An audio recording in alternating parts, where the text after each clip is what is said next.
Hey, config. How's everyone doing? I'm Helena, and I like making primitives for creatives. By primitives, I mean the things that are one level down from apps and websites, like icons or fonts. I think as designers, we want our work to be durable, and I gravitate towards primitives because they take on a life of their own beyond any one given product. So here's an example. You might know my work from Phosphor Icons, an open source icon library I run with my partner, Tobias. Today, we support over 9,000 icons across 11 libraries and frameworks. And since 2020, we've been used by companies like Babel, Outerbase, PayPal, AllTrails, Unity, and Claude. A few years ago, I embarked on another such primitive, a pixel font, which had been on my bucket list for a long time. This is an early version of Departure Mono, and I liked a lot of the details, especially the numerals. But I struggled a bit with the lowercase and some of these funky areas here I couldn't really figure out. I got stuck. I think this is because I took too straight a path from A to B. I more or less set up a grid and then filled in the characters. In math, there's a concept called a space-filling curve, a curve being defined as a continuous one-dimensional line. A space-filling curve takes a simple rule set and iterates on it for X amount of cycles. So for example, you're seeing the iterations of the Hilbert curve here. A one-dimensional line walks to fill a two-dimensional space. When I returned to my Pixel font last year, I did it differently. Instead of a straight line from A to B, I took more of a meandering path that took me through all kinds of research, from sci-fi interfaces to sci-fi movies, NASA archives, vintage paper ephemera, old arcade games. And all of that led to a more soulful, substantial result. I want to share the story behind the font and the site. And along the way, I have some invitations for you for your next project. My first invitation is for you to understand the category. Since I was making a pixel font, I looked at a bunch of other pixel fonts. There were the ones from the 70s, 80s, and 90s, from command line interfaces. And these tended to be kind of tall and had a monospace. They were monospaced, meaning that each character occupied the same width. Here's me in 1995 with an Apple IIe. I have a great haircut, right? I looked at early graphical interfaces, and with the first personal computers, you start to see proportional fonts take the stage, which means that each letter occupied its natural width. So let's say an I might be more narrow than an M. Of course, I had to look at old arcade game fonts. These pack so much character in such a little space. And how about the tiny, tiny pixel fonts of the Flash era? These were often only 5 pixels tall. Now, today we don't have the same constraints as we did with bitmap fonts, but we still reference the aesthetic.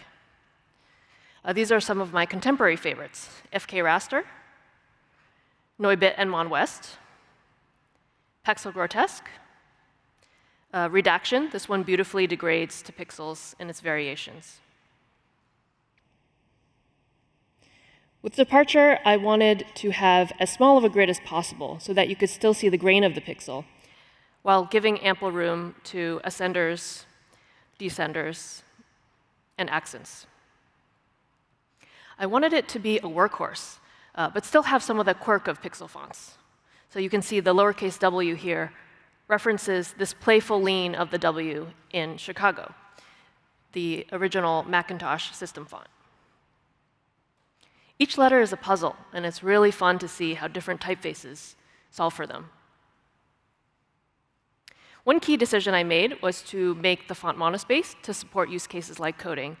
And so naturally, my investigation followed to different monospace fonts. Here are some coding-specific ones: Yosefka, JetBrains, and Berkeley Mono. And that has a really cool industrial look. With monospace fonts, you run into this issue. The kerning, or the space between two letters, can be uneven. So you can see these two areas look too big to me. And what you can do is you can serif the letters to make it more uniform and nicer to read. Here's where I landed with departure. It has a little bit of that command line flavor with the sharp apex of the A referencing some of those screenshots you saw earlier.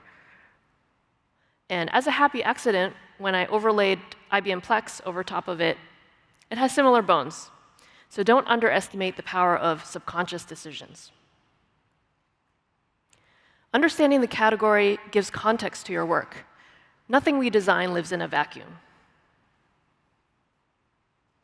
My next invitation is to pull the thread. As I worked through the character set, I investigated the letters that were foreign to me, like the Dutch I. This looks like an I and J next to each other.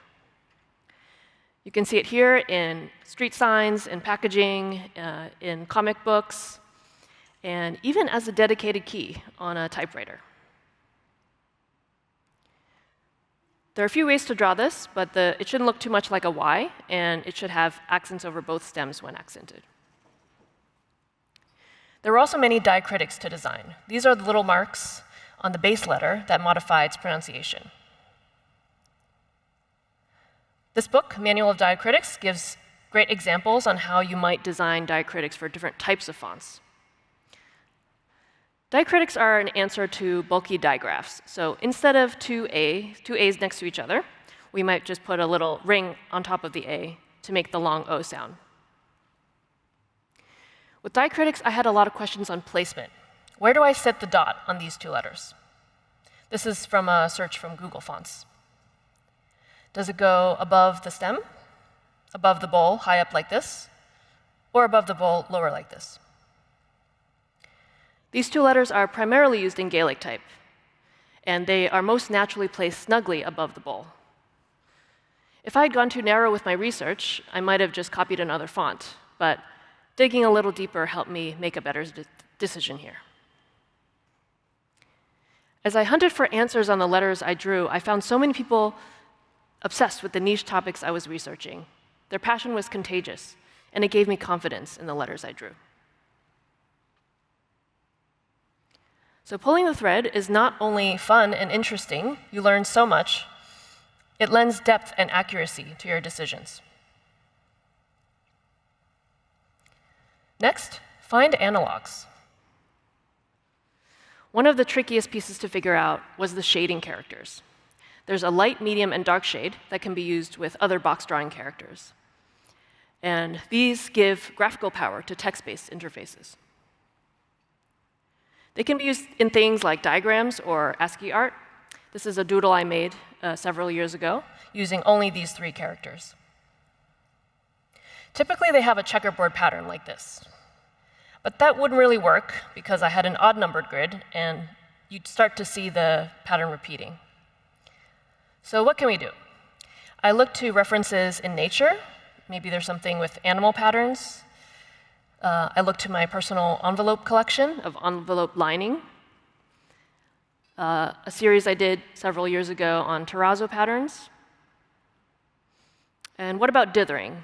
Dithering is a way to compress an image while maintaining its perceptual quality. And part of that process involves introducing random noise. Depending on how you do it, you get different kinds of patterns and textures, different structures here. And what I was going for was something where you couldn't see the seams, like the blue noise on the left, or on the right. With all this in the back of my mind, I jumped back to Figma and I prototyped solutions with components, until I was happy with my result. In the end, I made the odd-numbered grid play in my favor to make a more unique pattern. You can still see some banding here, but maybe we can call that a quirk and not a bug. Finding analogues opens up the solution space, so look beyond direct references to your work. Invitation 4 is to expand your orbit. I wanted departure to be as useful to as many people as possible, so I expanded it to support Cyrillic. The Cyrillic alphabet supports many languages, including non-Slavic ones like Mongolian.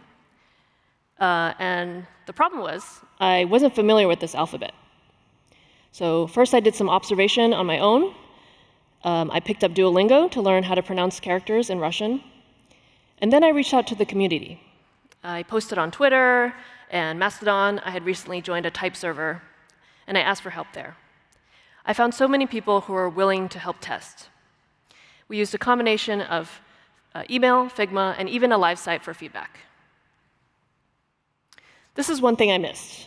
This character needed to have a wider base, and it was leaning too far to the left. To get mushy for a second, this reminded me of the original promise of the internet, connecting with strangers across the world. Despite the performative town square that much of social media has become, intimate spaces are very much alive if you care to look for them.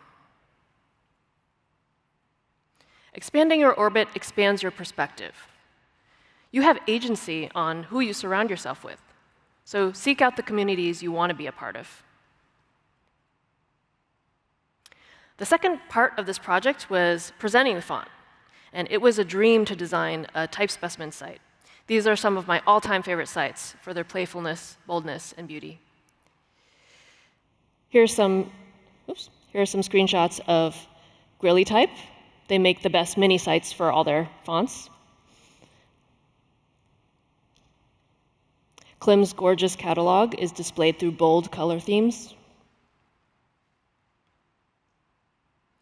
When IBM Plex launched their typeface in 2018, it opened my mind to what a website could be. It's a beautiful celebration of the typeface and its details. I still think about this one. It's over 10 years old, but it's called Discover Typography. And it was a showcase of Heffler & Co.'s fonts through this knolled canvas of objects that you could pan around. It's a durable piece of design for me. So, how did I want to showcase Departure and its spirit and inspirations? My husband, Tobias, and I partnered on this project. He should really be on stage with me.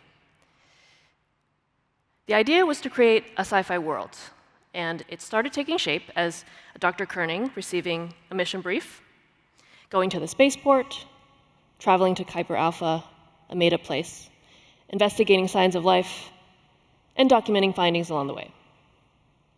Now that we have a rough storyboard, let's bring it to higher fidelity.